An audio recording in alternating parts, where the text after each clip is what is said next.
So my wife called me and told me I needed to come straight home because we had the pan under the sink that was full of water.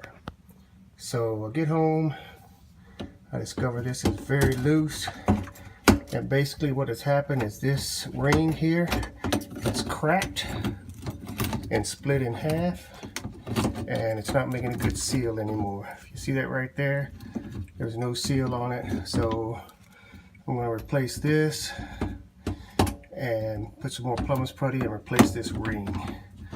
Basically all we need is some plumber's putty, the new sink thing. This feels kind of stripped right up here. The threads on here feel kind of stripped, so I'm going to replace that whole piece.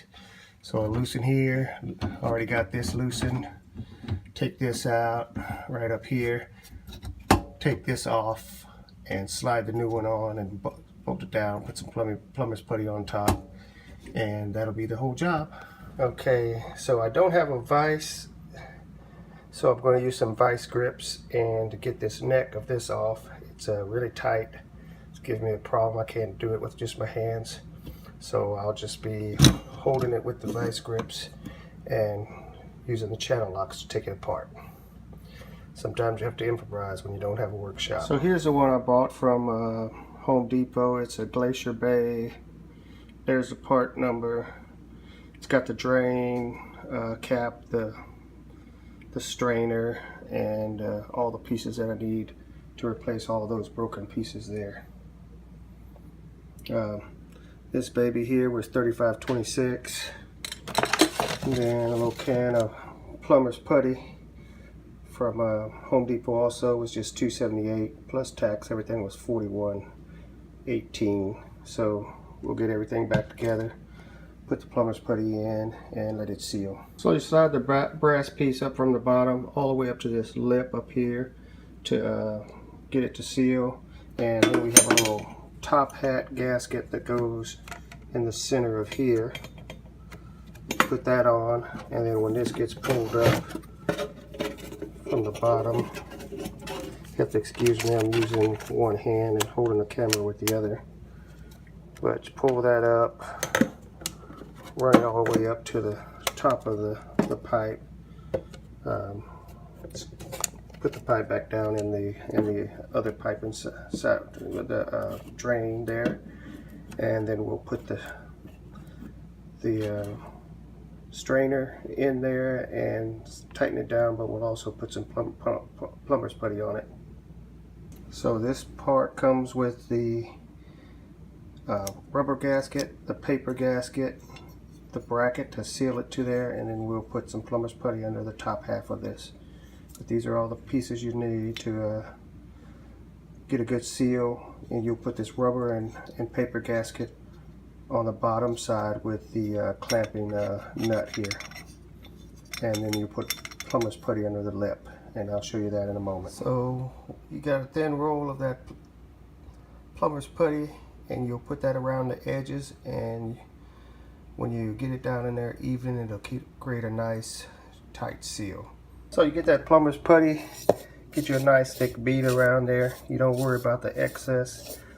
You want the excess to fill out the hole and get everything in there sealed good and tight.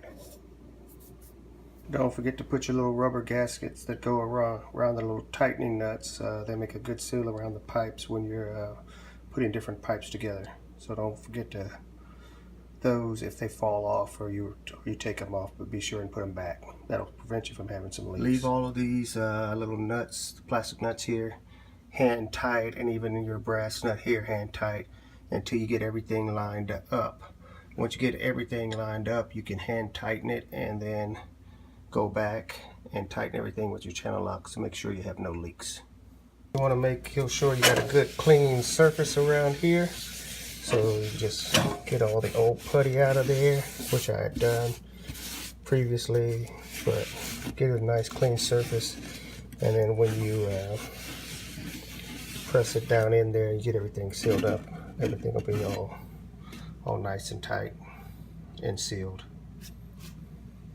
With your drain cap, you want to get it down in there. You want to get it kind of centered you want to press it in and get some of that extra putty out. Make sure it's kind of centered, and once that's centered, you can go underneath, line everything up, and start getting the stuff locked in place. I'm going to need both my hands for this, so I'm going to set it up there and lock it down, get it in place, get it aligned, and then go back and tighten everything. Okay, when you're putting this on, you want to be sure and hold itself while you're screwing on the brass nut right there. As you see, you'll squeeze a lot of the plumber's putty out, but that's a good thing. That means it's sealing down tight and it's squeezing in all the little nooks and crannies, and that should make a good seal.